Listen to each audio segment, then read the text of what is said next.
দই বেগুন করার জন্য এরকম একটা লম্বা বেগুন নিয়েছি। লম্বা বেগুন নিয়েছি এই কারণে বোটা শুদ্ধ থাকলেই সেটা দেখতে বেশি ভালো লাগে। কিন্তু এখানে সমস্যা হয়েছে, কীরকমভাবে কোন দিক থেকে কাটবো সেটাই আমি বুঝতে পারছি না। এমনভাবে কাটতে চাইছি যাতে 4 টুকরো করব, সেই 4টে টুকরোতেই হচ্ছে বোটাটা থাকবে। যাই হোক, শেষমেশ আমি কাটতে পেরেছি ঠিকঠাক।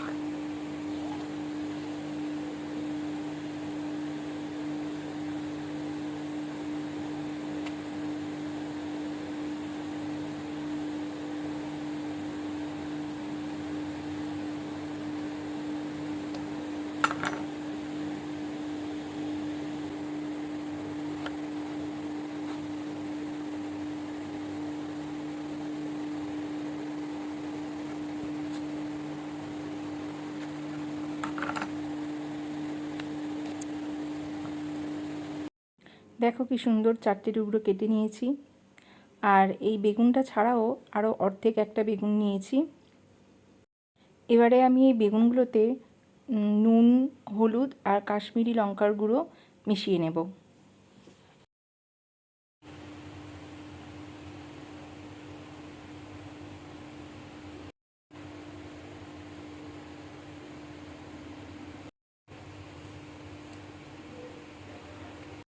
এবারে আমি ভালো করে এটাকে মিশিয়ে নেব। খুবই সহজ একটা রেসিপি, আর আমি খুব অল্প উপকরণ দিয়েও করেছি। আর এই রেসিপিটা আমি একবার খেয়েছিলাম একটা অনুষ্ঠান বাড়িতে, তো তখন আমি ভেবেছিলাম যে এই দই বেগুনের রেসিপি একদিন বাড়িতে করতে হবে। এবারে আমি বেগুনগুলোকে ভালো করে ভেজে নেব।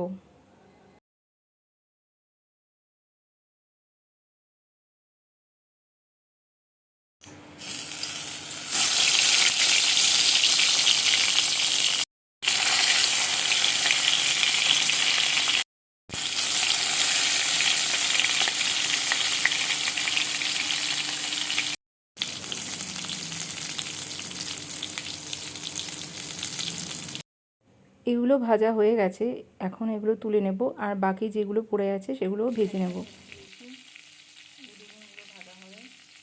বেগুনগুলো সব ভালো করে ভাজা হয়ে গেছে। এখন আমি টক দইটা একটা বাটিতে ভালো করে মিশিয়ে নিচ্ছি।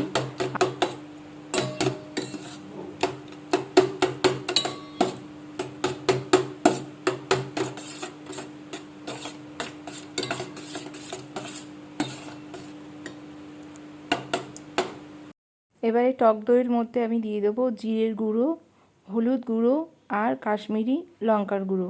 ব্যাস, এই 3টে মশলাই লাগবে, আর কোনো মশলা লাগবে না। আবারও এটাকে ভালো করে মিশিয়ে নিতে হবে।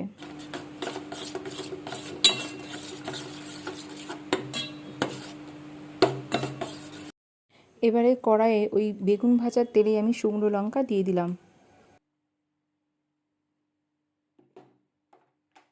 আর দিলাম কয়েকটা কালো জিরে। দিয়ে বেগুনগুলোকে আবার এই কড়ার মধ্যে সাজিয়ে সাজিয়ে আমি দিয়ে দেব।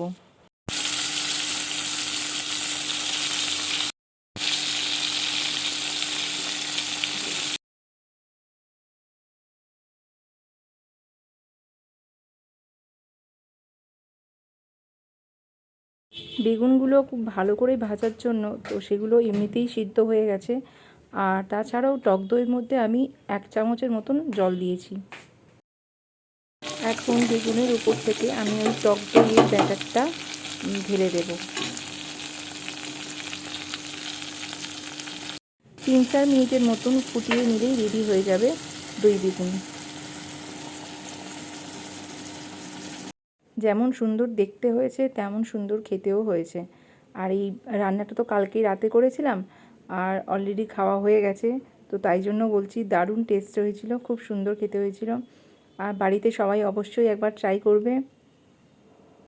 আজকের মতন তাহলে টাটা, আবার পরে অন্য কোনো ভিডিওর সঙ্গে দেখা হবে।